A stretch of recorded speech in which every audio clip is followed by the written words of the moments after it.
sa iba't ibang lugar sa Visayas, Mindanao.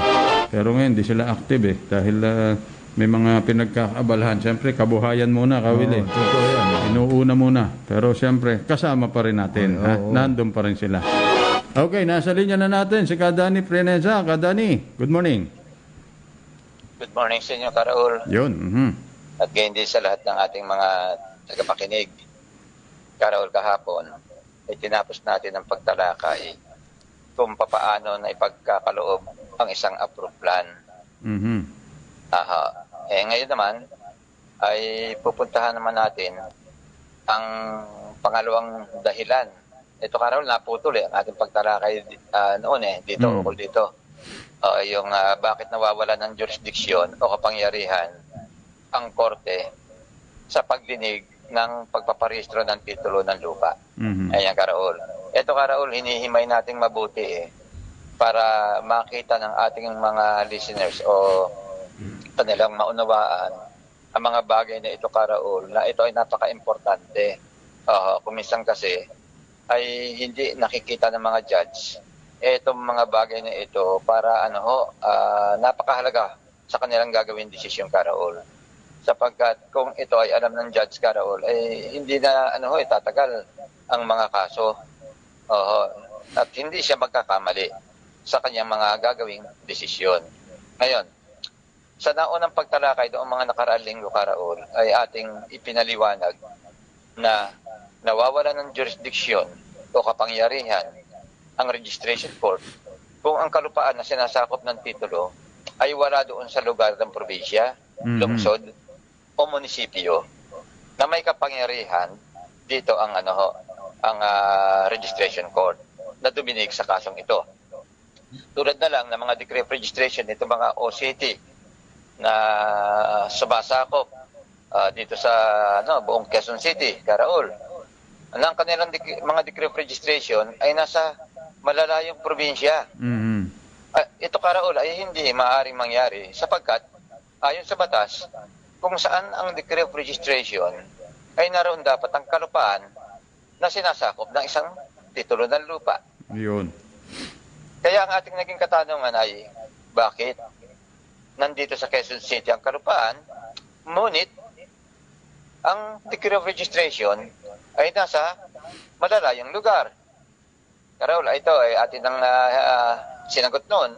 Ito ay nangyayari sa kagagawan ng mga tao dyan sa LRA na namingwit lang ng mga decree of registration ng ibang mga tao na nandoon sa mga malalayong probinsya para tayo linlangin, lokohin na etong sertipikong ito, Karaul, ay dumaan sa tinatawag nating pagdinig ng korte sa pagpapahirehistro ng titulo ng lupa. Yan, Karaul, ang dami na hanggang ngayon, Karaul, nakakapalin lang etong mga sertipikong ito. Kaya dito, Karaul, pumunta na tayo dito sa isa pang dahilan kung bakit nawawala ng jurisdiksyon o kapangyarihan ang Land Registration Court. Ayan, Karaul, ito yung pangalawang dahilan. Kasi yung una ay sinabi natin sapagkat ang lupain, Karaul, ay walang kapangyarihan na dinggin ng Land Registration Court yung pagpaparehistro. Dahil ang lupa ay wala naman dito sa Quezon City kundi nasa malayong lugar. Ayan, Karaul. So walang magiging kapangyarihan ang Land Registration Court na duminig ukol dito. At ito naman yung pangalawa, Karaul. Ganito nga sinasabi ng batas. English na muna, Karaul, para doon sa mga attorney na nakikinig na medyo hindi bihasa sa Tagalog. Thus, if it's shown that a certificate of title had been issued covering lands where the registration court had no jurisdiction, the certificate of title is null and void. Insofar as it concerns the land or lands over which the registration court had not acquired jurisdiction. Ngayon. Kaya, Karaul, napakalinaw ng jurisprudence na ito na sinasaad na kapag, yan, Karaul, naipakita ng certificate of title na ito na ang kanyang sinasakupan lupa ay walang jurisdiction o kapangyarihan ang Land Registration Court, ang certificate of title ay walang bisa Oho. Sa gayong antas ay walang kinalaman o hindi saklaw ng kapangyarihan ng Land Registration Court ang lupa o mga kalupaan. Ayan, Karol. Ibig sabihin, Karol, nito hindi nagiging saklaw ng kapangyarihan ng Land Registration Court kung naipakita nga ng certificate of title na ito ng kanyang sinasakupan ng lupa ay talagang walang kapangyarihan ng Land Registration Court. Mhm. Medyo malalim ito, Karaul Oho. Kasi kailangan tapos na itong certificate Kaya ikaw na lang ang bahalang pumilatis dito kung ito ba ang certificate of title na ito, kung ito ba ay na-issue na talagang merong sinasakupang lupa itong certificate of title na ito. Kasi kadalasan, Karaul, maraming certificate of title na wala naman sinasakupan ng lupa. Lumalabas, Karaul, parang nagkaroon ng ng jurisdiction. Kapangyarihan ang registration court na dinggin ito. Ayan, Karaul Ang batas na ito, Karaul, ating liliwanagin mabuti. Alang-alang na lang sa kapakanan ng ating mga taga-subaybay kasi ito naman, Karaul, tayo lang naman ang tumatalakay ng mga isyong ito. Wala namang ibang tumatalakay. Meron kang nagtumatalakay, Karaul, dito, mga abogado. Kung minsan, Karaul, mali pa Oo, ang sablay. kanilang pakahulugan. Oo, Karaul. Tayo, Karaul, hindi naman hindi naman tayo nagmamagaling Tayo, Karaul, binasa rin natin mga batas na ito, Karaul, at ating pinag-ugnay-ugnay. Hindi kasi dapat magsasalungat ang mga batas Ayan dapat nagkakaugnay-ugnay ang Karaul. Para sa Biblia yung Karaul ang Biblia, Karaul, kasi karamihan yung batas ng Diyos yan Nagkakaugnay-ugnay yung Karaul. Yan. Walang nagsasalungatan dyan. Dito sa kanilang pagpapaliwanag, Karaul, nagkakasalungatan isa sa pinakamalaking pagkakasalungat. Ang sinasabi ng batas, ang certificate of title ay hindi titulo ng lupa. Ginagawa nila, Karaul, hindi, titulo ng lupa ito tingnan yung Karaul. Ayan, Karaul, ang naging dahilan. Kaya tayo, Karaul, lalo na sa mga mahirap, Karaul, ay madalas na lang mapaglaruan nitong mga land grabbers na ito. Mapaglaruan tayo ng korte. Kasi pati sa korte nga Kaya dyan Karaul, lumalakas sa mga land grabbing Kasi bakit? Binabalidate ng korte ang isang certificate of title Ginagawa lang titulo ng lupa. Ang lino naman palang batas. Hindi pinanggagalingan ng yan, karapatan yan. Sapagkat yan, ebidensya lang. Hindi yan ang titulo ng lupa. Ayun. Pero sasabihin sa kanilang mga deklarasyon, sa kanilang mga desisyon, Karaul, hindi. Pag-aari ng lupa yan. At niya, Karaul. O kaya, mabanggit lang ulit natin, Karaul. Itong NHA. Karaul, kita niyo yan, niwalang certificate of title na pinakita sa korte.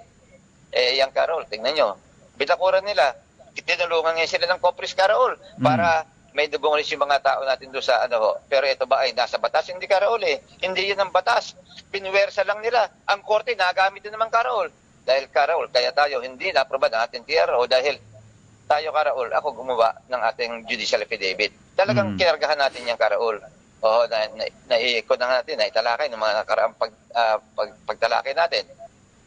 Yung ginawa natin judicial affidavit na yan, napakahaba. Pero Karaul, siyempre, Karaul, alam niyo naman ang nagiging kalagayan natin ngayon, Karaul. Kung minsan ay nagkakasakit tayo. Hindi ako naka-attend, Karaul, sa tinatawag natin video conferencing kasi nga, may karamdaman tayo ng Karaul Pero dapat sana, ang judge, ginawa niya, sige, bigyan natin. Unang-una ngayon, talagang pandemic ngayon, panahon ng pandemic. Bigyan natin ng pagkakataon na makaharap natin ito through video conferencing. Itong gumawa ng judicial affidavit na ito. Karaul, hindi tayo pinagbigyan na tayo ay matanong. Samantalang mababasa nila sa judicial affidavit kung gaano napakabigat ng ating pag-aari sa kalupaang yan. At inamin naman mismo itong abogado ng NHA na wala naman talaga silang pag-aari. Karaul, bakit tinutulan? Yung Karaul, tinatawag natin technicality. Tayo, dinadali nila sa technicality. Hindi sa merit yung talagang pag-aari ng lupa. Ayan, Karaul Kaya ito, nakakalungkot, Karaul. Ang nangyayari? Nagagamit, kadalasan ng korte, sa sa pandarambog ng lupa. Kaya sabi ko nga, ito na lang public debate na lang para malaman ng mga tao ng babasahin lang naman natin dito, Karol. Puro mga batas sa palupa eh. Hindi tayo gagawa ng mga kuro-kuro haka-haka. Ayan. Binakuran na nila, Karol. Pinaalis na yung mga tao. Hindi ba? Paglabag sa batas yan sapagkat hindi kailanman naidaan sa yan, sa tabang pagdidik sa korte. Dapat mag-file sila ng kaso kung ano man ang gusto nilang i-file na kaso. Forcible entry o unlawful detainer. Ayan, Karol. Para maipakita sa korte. May paliwanag.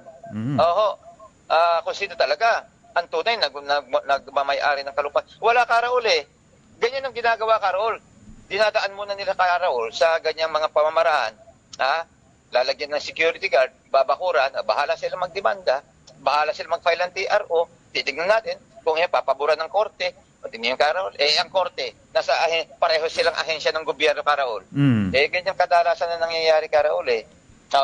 Nawawalan nawawalan na ng tiwala sa korte ngayon dahil sa nakikita natin mga desisyon nila, Karol. Yan eh. Ako, may mga desisyon dito, Karol. Hindi pa lang natin Karol, natatalakay. Babasa tayo ng mga desisyon dito na na paglabag ito sa tinatawag nating mga aksyon. Ito yung mga aksyon, Karol. Ito rin yung mga sinasabi natin mga batas na pinatutupad sa ilalim ng torrent system. Kinakabit nila, Karol, ang batas nitong sa ilalim ng torrent system doon sa sa mga certificate of title na hindi naman talaga dumaan sa pagpaparehistro ng titulo ng lupa sa ilalim ng torrent system. Kung hindi yan dumaan sa ilalim ng torrent system, wala kang karapatan, judge, na gamitin yan. Yung mga batas na yan, sapagkat hindi naman talaga protektado ng batas sa ilalim ng torrent system yan. Tingnan niya, Karol. Kaya dito, Karol, talagang kawawa tayong mga mahihirap. Parating ganyan na lang ang nangyayari.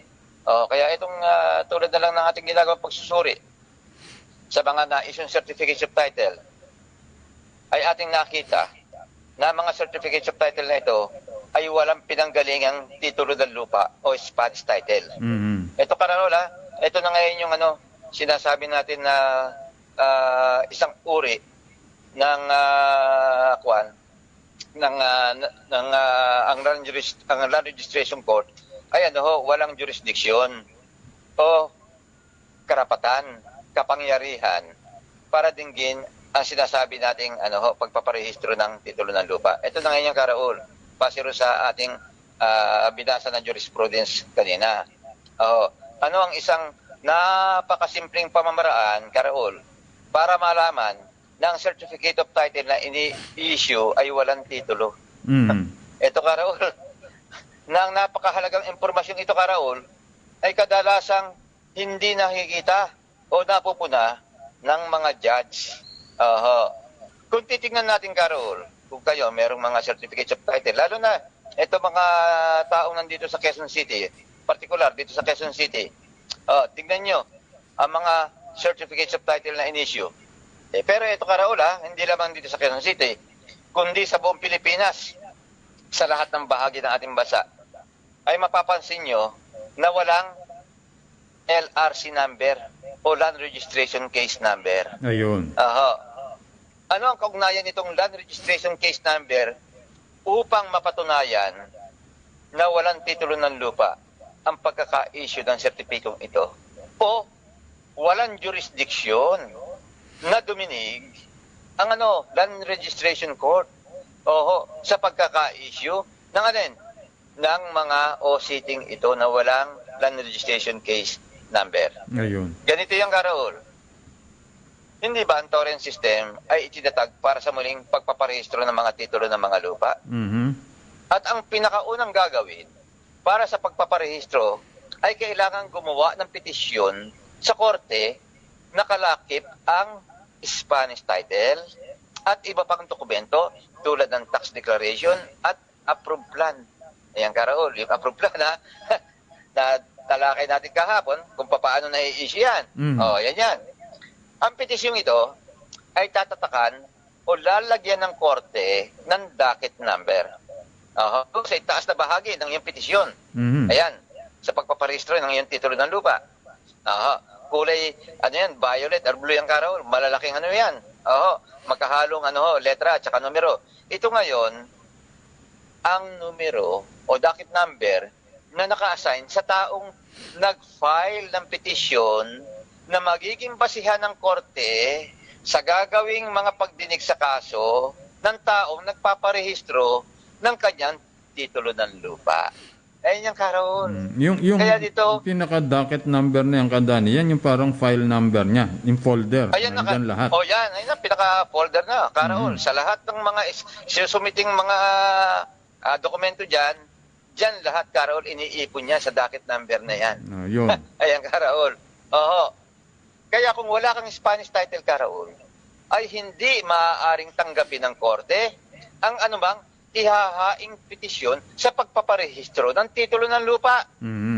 Siyempre, Karaol, ang Torrent system, ayan ang kanyang Karaol, patakaran. Kailangan, meron kang titulo ng lupa na yan nga ang mga Spanish title, sapagkat walang ibang titulo na inisyu sa ating bansa, kundi mga Spanish title lamang. At hindi totoo, sa ilalim ng Torrent system, ang ini-issue rito ay titulo ng lupa. Ayun. Napakalinaw, Karaol, ng number 1, doon sa purpose ng Torrent system, na layunin, ang nakalagay, number 1, to issue certificates of title. Yan, Karaol.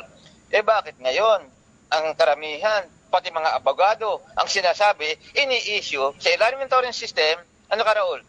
Titulo ng lupa. Ayan. Yan na tayo, Karaol, nagkaluko-luko. Oo. Hindi ba nila nakita, Kadani? Doon pa lang sa example pa lang nung kung sino magpipetisyon at anong mga kailangan ihain sa petisyon titulo ang kailangan, di ba? Ayun. Titulo ng lupa ang dapat ihahain sa pagpaparehistro. Ayun. At hindi anumang bagay. Ayun. Hindi sinasabing ako nakaposisyon o isasabit mong dokumento kung ikaw yung posisyon. Ayun. Oo. Ayan, Karaol. Saka yung Kadani, yung mga jurisprudence galing sa Korte Suprema, sinasabi dyan na yung Torrent system is not a mode of acquiring ownership. Ayan, napakalinaw, Karaol. Ang linaw-linaw yan, hindi pa maraan para ang isang tao ay makakuha ng pag-aari ng lupa. Anong pag-aari ng lupa? Yung Kadani ay titulo. Oo, Karaol. Pag sinabing pag-aari ng lupa, titulo yan. Ayun. Ayun ang pinag-uusapan. Kaya nga, ang linaw sabi ng Supreme Court sa Litigation versus Court of Appeals, magkaiba. Ang certificate of title, ayan, ay kakaiba doon sa titulo. Ayun. Sapagkat ang titulo, ito ang ownership ng lupa. Ayun. Ang certificate of title, ebidensya lang yan. Hindi yun ang titulo ng lupa. Alam, bukas na natin itutuloy, Kadani. Bukas na ulit, Karaol. Itutuloy natin mga kalokohang ito na nangyayari sa ating bansa. Maraming salamat sa inyo, Karaol, at hindi sa lahat ng ating taga-subaybay. Ayun, okay. Maraming salamat, Kadani Frenesa. Kawili, salamat din. Maraming salamat din, Karaol, sa lahat ng tagapakinig dito sa DCRJ ting umaga, alas 5 hanggang alas 7, programa natin sa UGA Mamayang Panggoberno. Maraming salamat po sa inyo. Ayan, susunod na si Doña Carmen Ignacio, si James Godio, at syempre bukas babalik po ang ating UGM, Ugnayang Gobyerno at Mamamayan. Maraming salamat. Magandang umaga. Raul Virtudazo po. The views and comments of the hosts and guests are not necessarily those of the station.